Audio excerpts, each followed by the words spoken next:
मेरे प्यारे हिंदी के प्रतियोगी अभ्यर्थियों, हिंदी वाग्धारा चैनल में आज आपका पुनः स्वागत है। एक नई श्रृंखला के प्रश्नों के साथ। ये श्रृंखला के प्रश्न आपके हर परीक्षाओं में पूछे जा रहे हैं।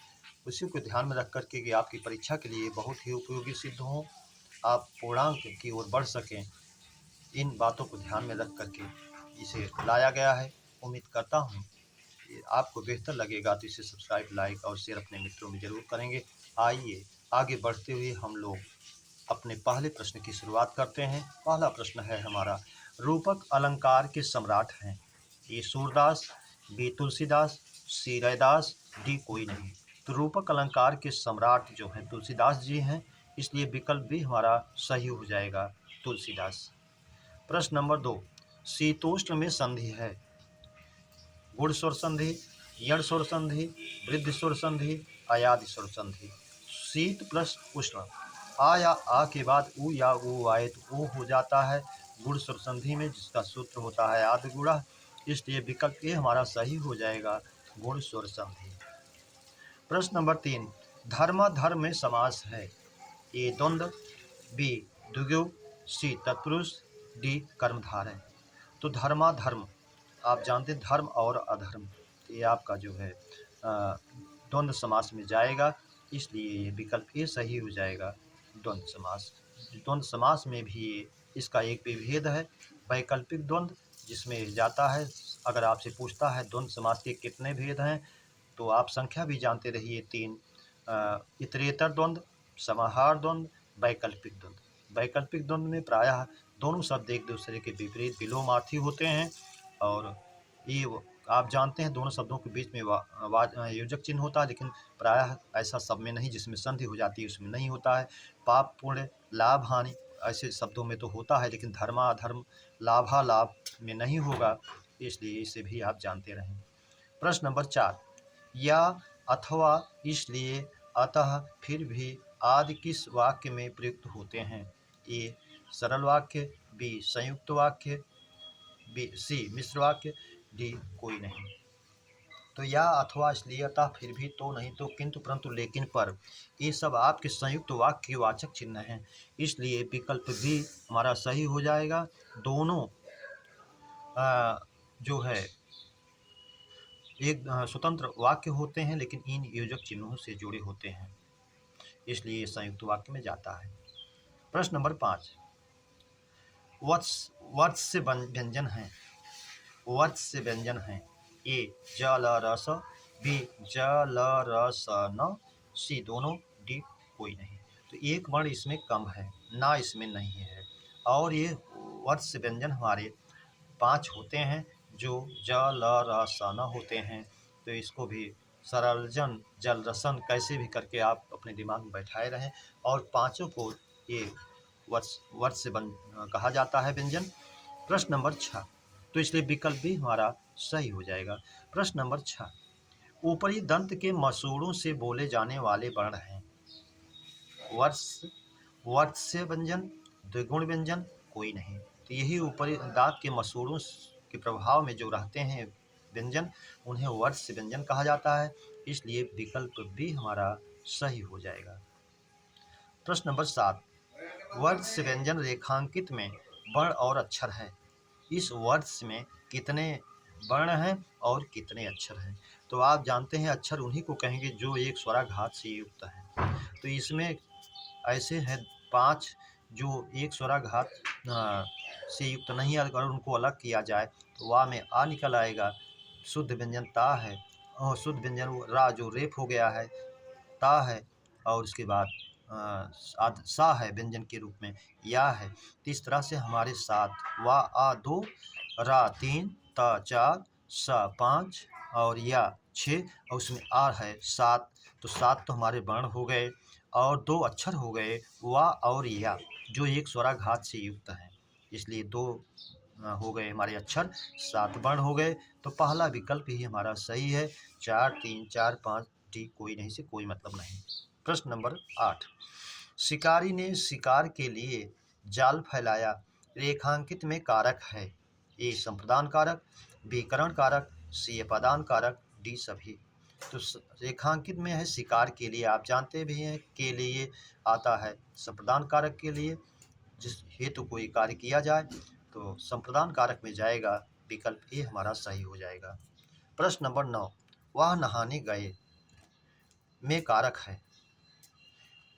वह नहाने गया एक वचन होना चाहिए था, या तो इसे कर दिया जाए कि वे नहाने गए, यानी वे सब नहाने गए, तो इसको वह की जगह वे कर दिया जाए तो ज़्यादा बेहतर होगा, वे नहाने गए। तो अब इसमें नहाने गए पूछ रहा है कारक, करण कारक, संप्रदान कारक, अपादान कारक, कर्म कारक। तो नहाने गए नहीं, नहाने को गए ऐसा नहीं, बल्कि वो कर को निकालेंगे भी, नहाने के लिए भाव निकलेगा आपको, इसलिए विकल्प भी सही हो जाएगा, संप्रदान कारक। प्रश्न नंबर 10, विलंगम या विलंगम का पर्याय है। विलम या ये विल है, वाह है, और ये बा है, तो विलंगम कहिए या विलंगम कहिए, दोनों जो है संस्कृत का शब्द है। इसका पर्याय होगा पन्नग, उरग, पौनास सभी। बिल में जो गमन करता है वो कौन होता है, सांप होता है, और सांप का पर्यायवाची पन्नग भी है, पैर के ना होते हुए भी चलता है, गमन करता है, इसलिए है। उरग वक्षस्थल के हृदय के बल चलता है, गमन करता है, इसलिए ये भी है। पवनास जो हवा का आसन करता है, भोजन करता है, इसलिए ये भी है, इसलिए विकल्प डी हमारा सही हो जाएगा सभी। प्रश्न नंबर 11, व्यष्टि का विलोम है। समष्टि, तुष्टि, सृष्टि, दृष्टि। व्यष्टि माने व्यक्तिगत, एक व्यक्ति, इसका विलोम समष्टि समूह होता है, समाज होता है। समष्टि का विलोम व्यष्टि, और व्यष्टि का विलोम समष्टि, तो जानते रहिए, इसलिए विकल्प ए हमारा सही हो जाएगा, समष्टि। प्रश्न नंबर 12, स्मृति प्लस आ का योग होने पर बनेगा स्मार्ट, स्मर्थ, स्मर्थ, डी कोई नहीं। तो स्मृत माने होता है याद, आ प्रत्यय लग गया, बन गया इसका विशेषण, स्मृत का विशेषण बन गया स्मार्ट, याद से संबंधित, इसलिए इसका योग होने पर शुद्ध रूप इसका स्मार्ट बनेगा। आप जानते हैं री में कोई प्रत्यय, किसी शब्द में री होती है और उसमें प्रत्यय जब जुड़ता है तो री का आर हो जाता है, तो री का आर हो गया, अस्मार हो गया, और उसके बाद ई की मात्रा का प्रत्यय के कारण लोप हो गया, तो अस्मार्थ शब्द बना, इसलिए विकल्प ए हमारा सही हो जाएगा। याद से संबंधित जो स्मृति का विशेषण भी बन गया। अगर आप पूछे कि स्मृति का विशेषण क्या होगा, परीक्षा में पूछा भी गया है, तो आप उसे भी स्मार्ट के रूप में जानें। प्रश्न नंबर 13, दंपति या दंपति में समास है। द्वंद्व समास, बी अव्ययी भाव समास, सी तत्पुरुष समास, डी कर्मधारय। तो दंपति में जानते हैं आप, दंपति पति पत्नी का जोड़ा होता है, उसको चाहे दंपति कहें चाहे दंपति कहें, उसमें जो है हमारा द्वंद्व समास होगा, पति और पत्नी, इसलिए विकल्प ए हमारा द्वंद्व समास सही हो जाएगा। अगर कहे पुरुष स्त्री का जोड़ा, तब उसको आप युगल कहेंगे। पति पत्नी का जोड़ा कहे तो उसे आप जो है दंपति कहेंगे, दंपति कहेंगे, जिसमें द्वंद्व समास हो जाएगा। प्रश्न नंबर 14, चमक, आभा, प्रभा पर्याय हैं। ए पानी के, बी कनीय, सी वरीय, डी सभी। तो सभी से कोई मतलब, वरीय माने जो श्रेष्ठ है, कनीय माने जो निम्न है, जूनियर है, और पानिप जो है ये चमक, आभा और प्रभा का पर्याय है, इसलिए विकल्प ए हमारा सही हो जाएगा, पानिप। प्रश्न नंबर 15, निम्न में अशुद्ध वाक्यांश है। किए गए उपकार को मानने वाला कृतज्ञ। सूर्य जिस पर्वत के पीछे निकलता है उदयाचल, सही है। किसी चीज को प्राप्त करने की तीव्र इच्छा, अभिप्सा, अभि प्लस ईप्सा, अभिप्सा, देख स्वर संधि हो गई, यह भी सही है।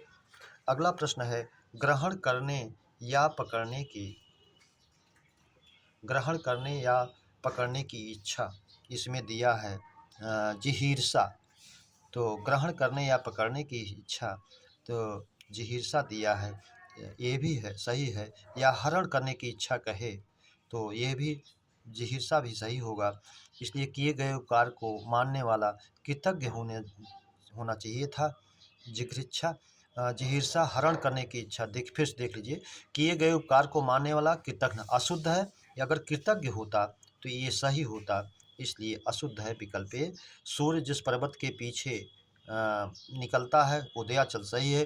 किसी चीज़ को प्राप्त करने की तीव्र इच्छा अभिप्सा भी सही है।